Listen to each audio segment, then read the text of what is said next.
All right, so you probably clicked on this link because you want to practice arpeggios and you want to learn how to use them.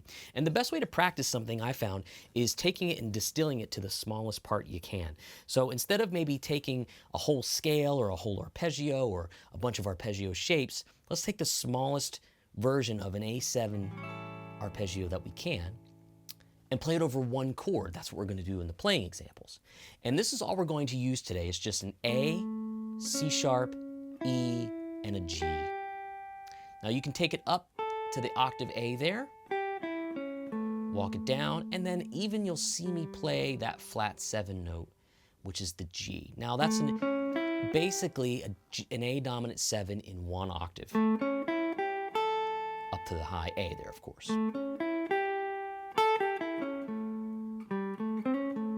But what we're really going to do after we play is I'm going to show you how to kind of target the chord tones inside that, because we have our root, our third of the chord, our fifth of the chord, and our flat 7.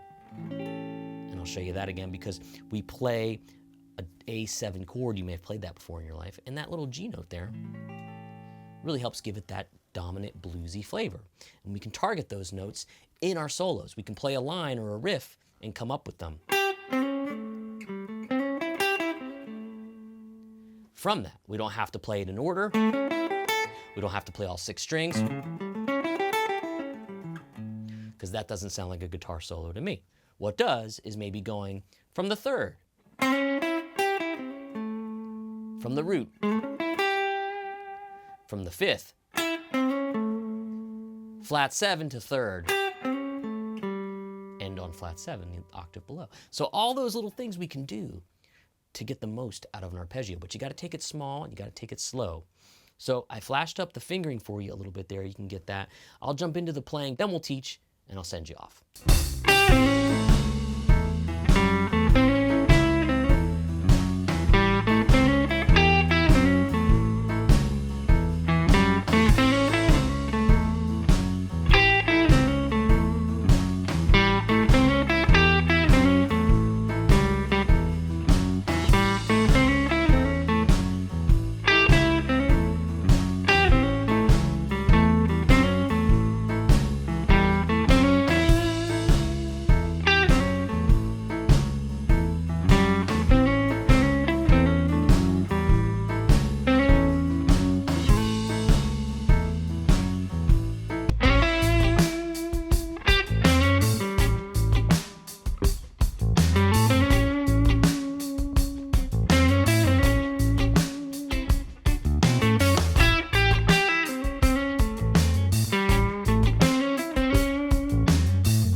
All right, so again, both those tracks were playing just in A7 over and over, but one was a bluesy shuffle, and then we went to more of a funkier one.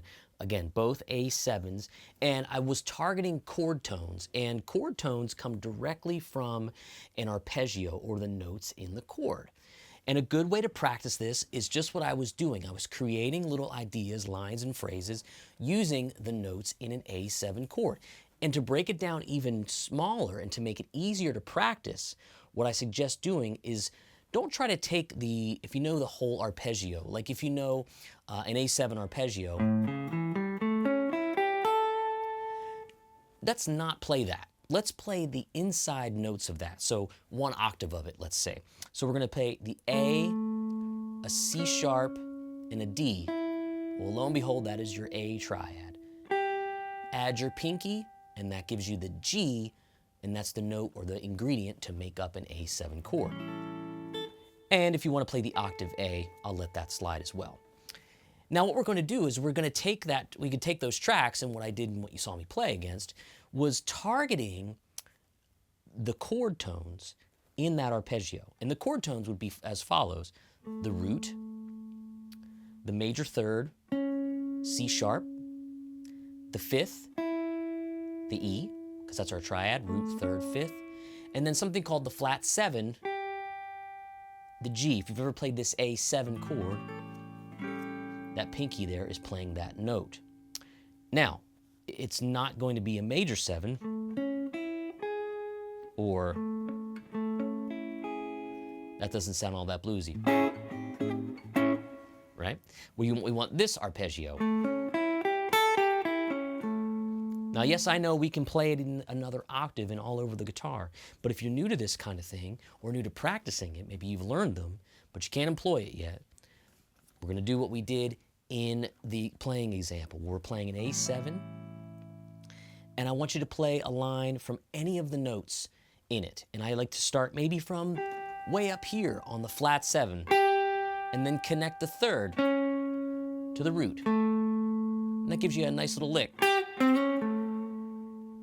Flat seven here. Ooh, forgot about that one, because that's an octave lower than the root, and that's still a very legal note in our arpeggio. But you saw me doing that, leaping from a chord tone to another one.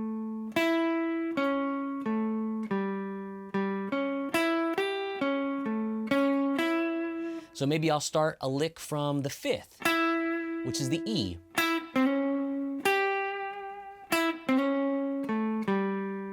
Maybe I'll start it from the third, which is a really, really popular one, probably the most popular next to the root. And maybe I'll slide into those chord tones.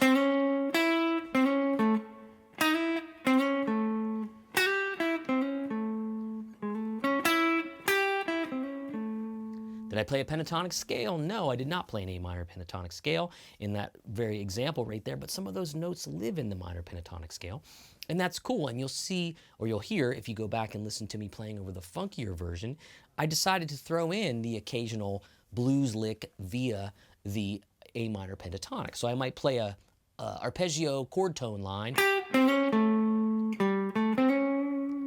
and then I might play a blues lick.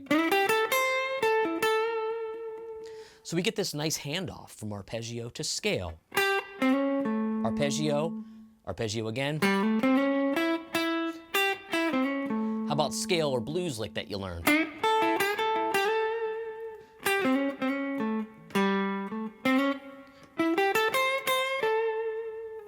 Playing over the shuffle, a 1, 2, 3, 4.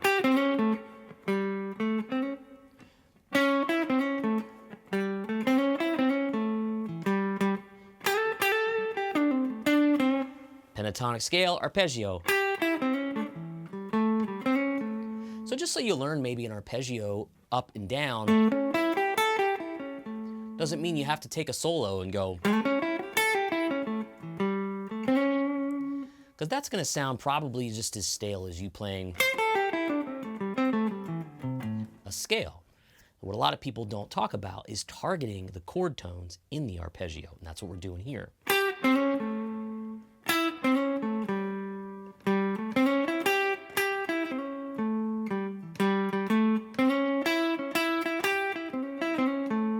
And you can hear it's kind of taking on almost a song melodic-like quality just doing that.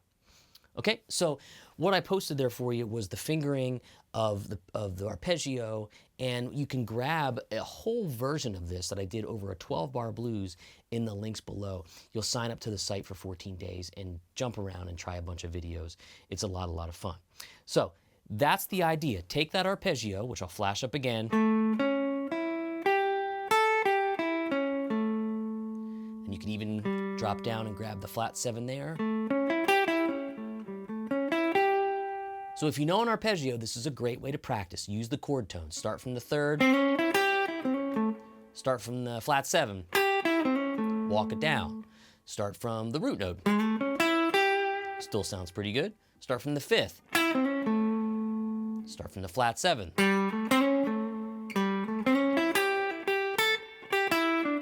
Ah, that was a little pentatonic